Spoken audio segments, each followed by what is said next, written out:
नमस्कार छात्रों, जय हिंद, वंदे मातरम। स्वागत है आपका फिर से हमारे YouTube channel bright future commerce classes में। मैं हूं लोधी सर। छात्रों, हम पढ़ रहे हैं class 12 accountancy, company accounting, issue of share.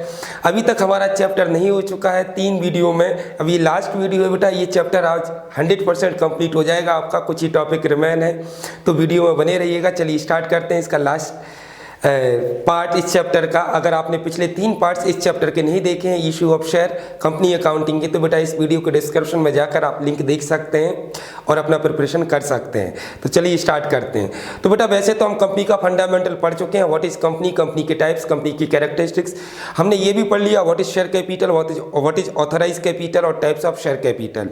इसके बाद हमने आपको ये भी पढ़ा दिया लास्ट पार्ट में, यानी कि थर्ड पार्ट में, व्हाट इज शेयर और टाइप्स ऑफ शेयर, और डिफरेंट टाइप के जो शेयर थे उनके टाइप्स और उनकी कैरेक्टरिस्टिक्स, और उनमें डिफरेंशिएट भी कर लिया है। अब हमने शेयर्स की इशू की कंडीशन भी पढ़ ली है। आज हम पढ़ेंगे बेटा, स्टार्ट करेंगे आज का टॉपिक। आज का टॉपिक स्टार्ट होता है call in advance. What is call in advance, call in advance क्या होता है और कॉल इन एरियर्स क्या होता है। कॉल इन एडवांस और कॉल इन एरियर्स पढ़ने से पहले थोड़ा सा हम यहाँ पर बेसिक पढ़ लें। तो बेटा क्या होता है कि कंपनी जब पब्लिक में शेयर इशू करती है तो पब्लिक से, जैसे मान लीजिएगा एक कंपनी ने 1000 शेयर इशू किए। कितने शेयर इशू किए बेटा? 1000। और ईच शेयर का फेस वैल्यू कितना रुपीस था? 100 रुपीस था। तो कंपनी इस 100 रुपीस को जर्नली इंस्टॉलमेंट में कॉल करती है। किस में कॉल करती है बेटा? इंस्टॉलमेंट में। और याद रखना, कंपनी की इंस्टॉलमेंट में 30 डेज का यानी कि 1 मंथ का गैप होना मैंडेटरी है, कंपलसरी होता है 2 कॉल्स के बिटवीन। अब कंपनी इस अमाउंट को बेटा किस में लेगी? इंस्टॉलमेंट में कॉल करेगी। कंपनी के शेयर्स की इंस्टॉलमेंट के नाम होते हैं बेटा, यहाँ सुन लीजिएगा। कंपनी की इंस्टॉलमेंट के नाम होते हैं बेटा, एक तो होता है आपका एप्लीकेशन। क्या होता है बेटा? एप्लीकेशन। दूसरा होता है हमारा बेटा क्या?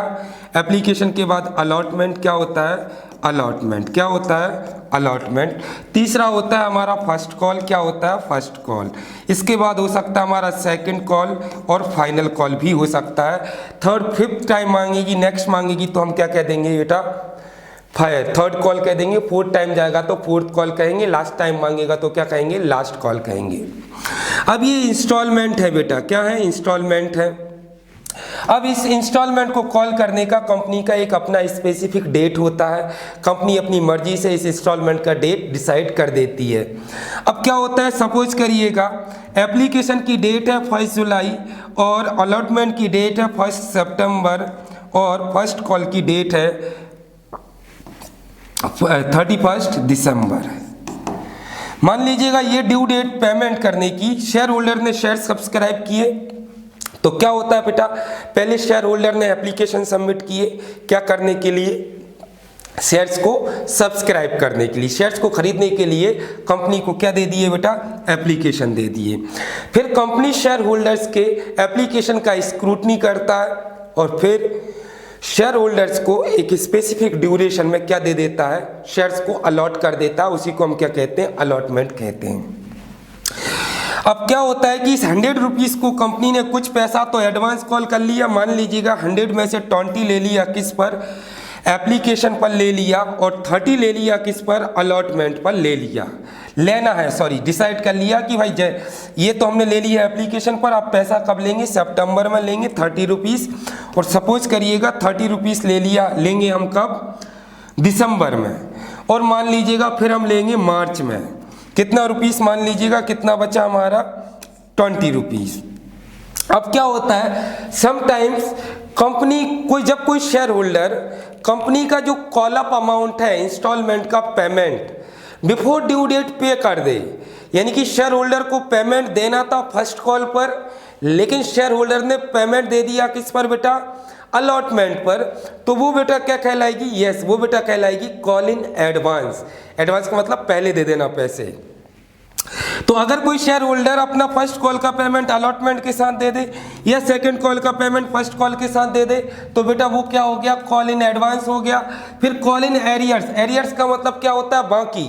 अगर कोई शेयर होल्डर कंपनी का call up amount due date पर पे ही ना कर पाए तो बेटा वो क्या हो जाएगी? वो हो जाएगी कॉल इन एरियर्स। तो बिल्कुल बहुत आसान लैंग्वेज में लिखा हुआ है, देखिएगा। When share holder paid call up amount जब share holder call up amount of the company, company का call up amount before due date, due date से पहले दे दे और एडवांस, इस कॉल क्या होता है, कॉल इन एडवांस। क्या होता है, call in advance. According to table A, ये कंपनी के रूल्स का एक टेबल है, table A. According to table A 12% interest provided to the share holders. याद रखिएगा, अगर कोई शेयर होल्डर कंपनी का call up amount due date से पे कर दे, एडवांस पे कर दे, तो कंपनी कॉल इन एडवांस पर 12% इंटरेस्ट प्रोवाइड करती है अकॉर्डिंग टू टेबल ऐप। अगर एग्जाम में पूछ ले एडवांस, कॉल इन एडवांस पर कितना परसेंट इंटरेस्ट प्रोवाइड होता है, तो बेटा कितना परसेंट प्रोवाइड होता है, 12% पर एनम। कितना परसेंट, पर एनम। कंपनी पे करेगी, किसको पे करेगी, शेयर होल्डर को, क्योंकि उसने पैसा कहाँ दे दिया, एडवांस दे दिया। अब कॉल इन एरियर्स, अगर कोई शेयर होल्डर कंपनी का call up amount due date पर पे ही ना कर पाए, कंपनी को ड्यू डेट पर कॉल अप अमाउंट रिसीव नहीं हुआ है, तो ये क्या कहलाएगी बेटा, कॉल इन एरियर्स।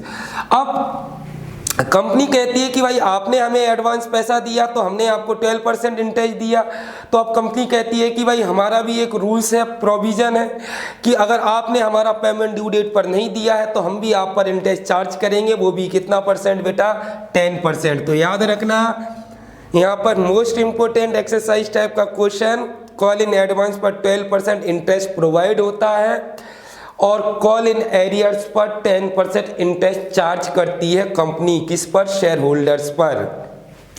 तो ये हो गया बेटा call in advance, call in arrears. अब आता है हमारा लमसम। अब lump sum, issue of share lump sum क्या होता है, लमसम का मतलब होता है बेटा फुली टाइम, पूरा पैसा एक साथ दे देना।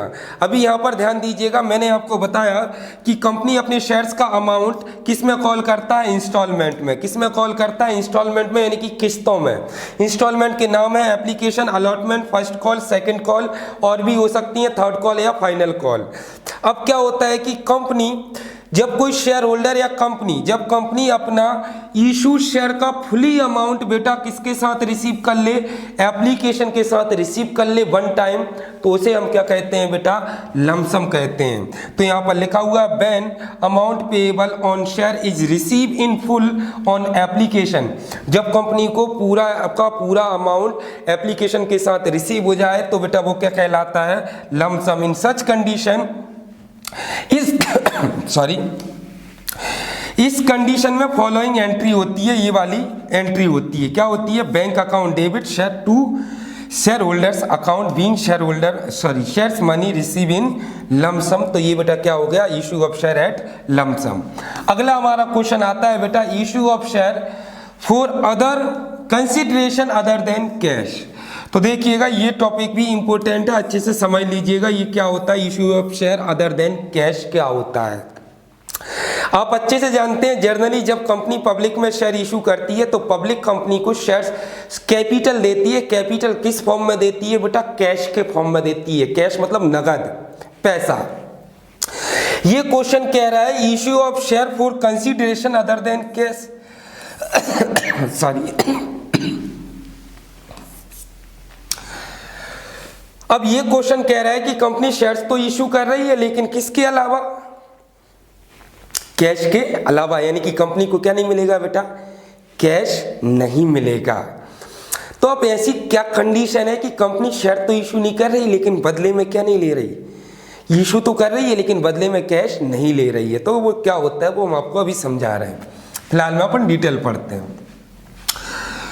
When a company purchases some assets or business, then instead of making the payment to the vendors, vendor मतलब बेटा विक्रेता, cash it may issue its fully paid share. Such issue of share is called the issue of share for consideration other than cash.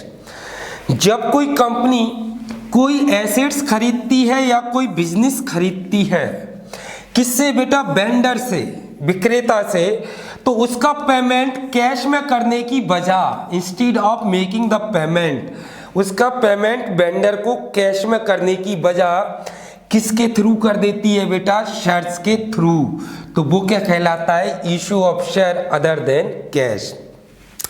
For example में हमने आपसे 10 lakh rupees का एक machine खरीदा और आपसे कहा कि सर 10 लाख रुपीस देने के लिए कैश तो नहीं है, एक काम करिए आप हमारी कंपनी के शेयर्स ले लीजिए 10 लाख रुपीस की वैल्यू के। तो हमने आपको शेयर्स को इशू किए, लेकिन बदले में क्या लिया, एसेट्स लिया, लेकिन कैश नहीं लिया। तो ये क्या कहलाएगा बेटा, issue of share other than cash. तो यहां पर लिखा हुआ है shares can be issued under the following condition for consideration other than cash. In cases में कंपनी कैश के अलावा शेयर इशू कर सकती है। Payment to supplier for purchase of assets, हमने किसी सप्लायर से एसेट्स खरीदा, उसका पेमेंट देने के लिए कैश नहीं था, हमने उसको क्या इशू कर दिए, share. Share issue in consideration of business purchase, हमने किसी से बिजनेस खरीदा लेकिन पेमेंट करने के लिए कैश नहीं था, हमने एक शेयर इशू कर दिए। Share issue to promoters engineers, हमने प्रमोटर्स इंजीनियर्स की सर्विस ली, उनको फीस देने के लिए पैसा नहीं था, क्या दे दिए, शेयर्स दे दिए। Share issue to payment of creditor, हालांकि वो तो यहीं पर हो गया, किसी क्रेडिटर्स का पेमेंट अगर हमें देना है तो भी हम शेयर्स के थ्रू दे सकते हैं और शेयर इशू कर सकते हैं। तो ये वो कंडीशन है जहां पर हम शेयर्स को अदर देन कैश के लिए इशू कर सकते हैं। नेक्स्ट हमारा क्वेश्चन आता है बेटा, use of amount of security premium. Security premium का यूज कंपनी कैसे और कहां कर सकती है, ये बहुत मोस्ट इंपोर्टेंट टॉपिक है, अच्छे से समझ लीजिएगा। पहली चीज याद रखना बेटा, प्रीमियम जो है वो कंपनी के लिए कैपिटल प्रॉफिट है। जब कंपनी अपने शेयर्स को फेस वैल्यू से ज्यादा वैल्यू पर इशू कर देता है तो बेटा कहलाता है issue of premium, sorry issue of share at premium. Company के लिए प्रीमियम बेटा कौन सा प्रॉफिट है, रिपीट करिए, यस कैपिटल प्रॉफिट है। कैपिटल प्रॉफिट है, कंपनी इसको नॉर्मल प्रॉफिट ट्रीट नहीं कर सकती। According to section 52 company act 2013 company केवल उन्हीं कामों के लिए प्रीमियम के अमाउंट का यूटिलाइजेशन कर सकती है जो कैपिटल नेचर के हैं, जो डिस्क्राइब है इस सेक्शन में। तो यहाँ पर हम आपको बता रहे हैं according to section 52 the company act 2013 use of securities premium reserve amount is restricted, it can not treated as normal profit. हम बेटा इसको क्या नहीं मान सकते, normal profit, but should be use for following, लेकिन इसका यूज इन कामों के लिए कर सकते हैं।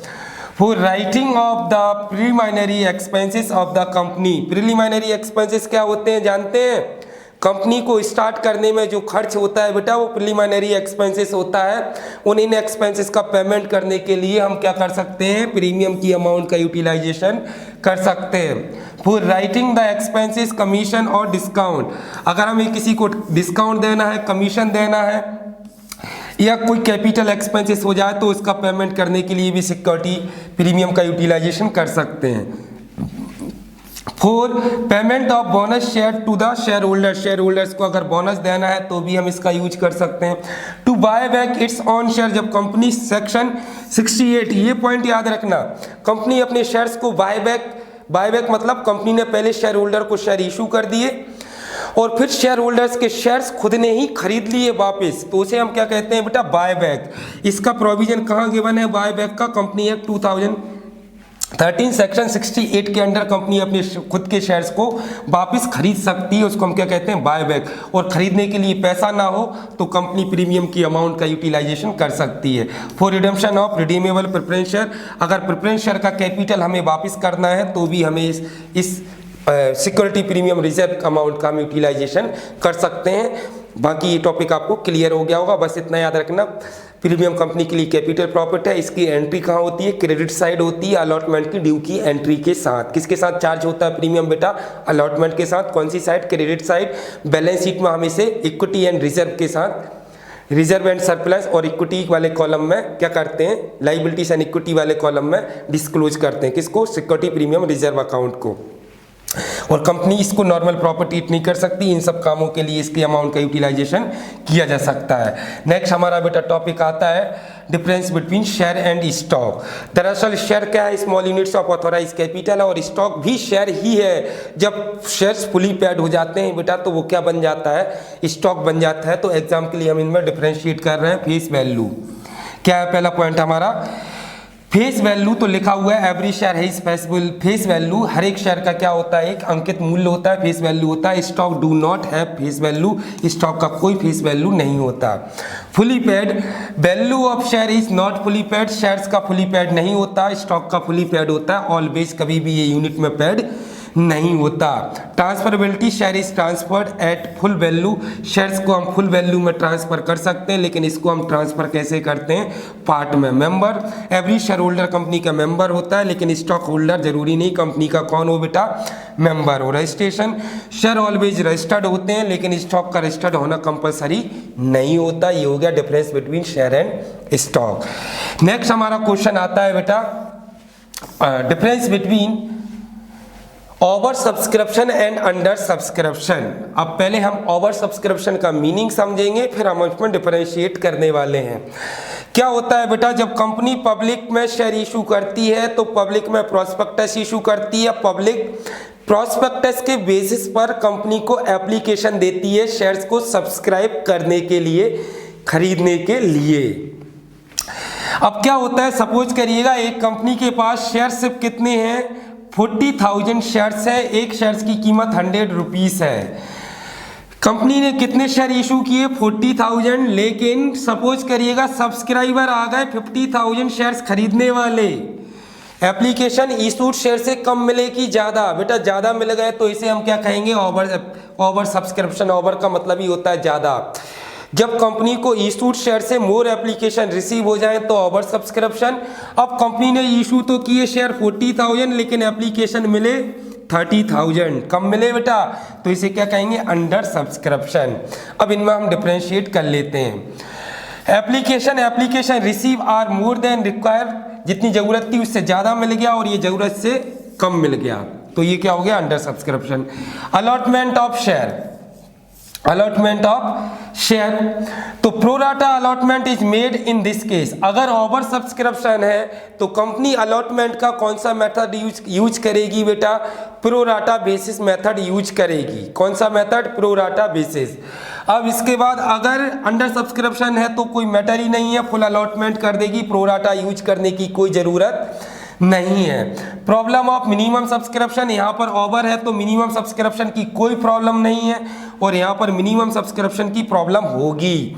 मिनिमम सब्सक्रिप्शन क्या होता है वो भी समझ लीजिए। मिनिमम सब्सक्रिप्शन का मतलब ये है कि जब कंपनी पब्लिक में शेयर इशू करती है तो जितने शेयर इशू कर रही है, सेबी की गाइडलाइन के अकॉर्डिंग कंपनी को कम से कम 90% मिनिमम सब्सक्रिप्शन मिलना कंपलसरी है, नहीं तो वो पब्लिक में शेयर अलॉट नहीं कर सकती। याद रखना, सेबी की गाइडलाइन के अकॉर्डिंग कंपनी जितने शेयर इशू कर रही है उसका एटलीस्ट 90% सब्सक्राइब मिलना जरूरी है, नहीं तो कंपनी पब्लिक में शेयर इशू नहीं कर सकती। फॉर एग्जांपल, अगर कंपनी 50,000 पब्लिक में शेयर इशू करती है तो इस 50,000 के कम से कम 90% शेयर खरीदने के लिए पब्लिक रेडी हो जाए, सब्सक्राइब कर ले, तभी अलॉटमेंट होगा, नहीं तो ये कंपनी शेयर इशू अलॉटमेंट नहीं कर सकती। तो क्लियर हो गया होगा। नेक्स्ट पॉइंट आता है acceptance of application. Application receive in excess required application में बी एक्सेप्टेड और रिजेक्टेड। जो ज़्यादा एप्लीकेशन मिले हैं कंपनी उन्हें रिजेक्ट भी कर सकती है, और यहाँ पर रिजेक्शन का कोई मैटर ही नहीं है, सारी की सारी एप्लीकेशन क्या हो जाती हैं, एक्सेप्ट हो जाती हैं। रिफंड, यहाँ पर जो एक्स्ट्रा अमाउंट होता है वो रिफंड हो जाता है, और रिफंड का यहाँ पर कोई क्वेश्चन नहीं होता, क्योंकि अंडर में कम ही पैसा मिला है तो वापस करेंगे क्यों। नेक्स्ट हमारा क्वेश्चन आता है बेटा, लास्ट क्वेश्चन इस चैप्टर का, difference between call in advance and call in arrears. Meaning हो गया amount which is receive before being call, मतलब एडवांस अगर पैसा मिल गया मांगने से पहले ही, वो क्या हो गया, call in advance. The part of call up amount which is not receive, जो हमने मांगा तो था लेकिन शेयर होल्डर ने पे नहीं किया बेटा, वो हो गया कॉल इन एरियर्स। हम ऊपर इसमें मीनिंग में डिस्कस भी कर चुके हैं। रेट ऑफ इंटरेस्ट हम आपको बता चुके हैं, अकॉर्डिंग टू कौन सा, टेबल ऐप। कंपनी कितना परसेंट इंटरेस्ट प्रोवाइड करती है, 12%, और इस पर इंटरेस्ट प्रोवाइड नहीं होता, ध्यान रखना, नहीं एग्जाम में प्रोवाइड लिखे आए, इस पर चार्ज होता है कैरियर्स कॉल्स पर कितना परसेंट, 10%। नेचर ऑफ इंटरेस्ट हम सब जानते हैं, कॉल इन एडवांस पर इंटरेस्ट कंपनी प्रोवाइड कर रही शेयर होल्डर्स को, तो कंपनी के लिए ये इंटरेस्ट हो गया बेटा एक्सपेंसेस। और कॉल इन एरियर्स पर कंपनी चार्ज कर रही है, मतलब प्राप्त कर रही है किससे, शेयर होल्डर से, तो ये हो गई बेटा कंपनी के लिए इनकम। तो interest on call in advance company के लिए एक्सपेंसेस है, interest on call in arrears company के लिए बेटा इनकम है। Balance call in advance account always कौन सी साइड लिखते हैं हम, क्रेडिट साइड जर्नल एंट्री में, और एरियर्स को कहाँ लिखते हैं, डेबिट साइड रिसीव की एंट्री के साथ। चैप्टर कंप्लीट हो गया है बेटा। अगर कोई टॉपिक कंटेंट आपका क्लियर नहीं हुआ हो या इसके एडिशनली आपको कोई डाउट हो तो वीडियो के कमेंट में जाकर अपना क्वेश्चन लिख सकते हैं, मैं आपको उस टॉपिक को क्लियर कर दूंगा। अगर वीडियो पसंद आया हो तो लाइक कर लें, चैनल को सब्सक्राइब कर लें ताकि अगले चैप्टर का वीडियो आपको मिल जाए। जय हिंद, जय भारत।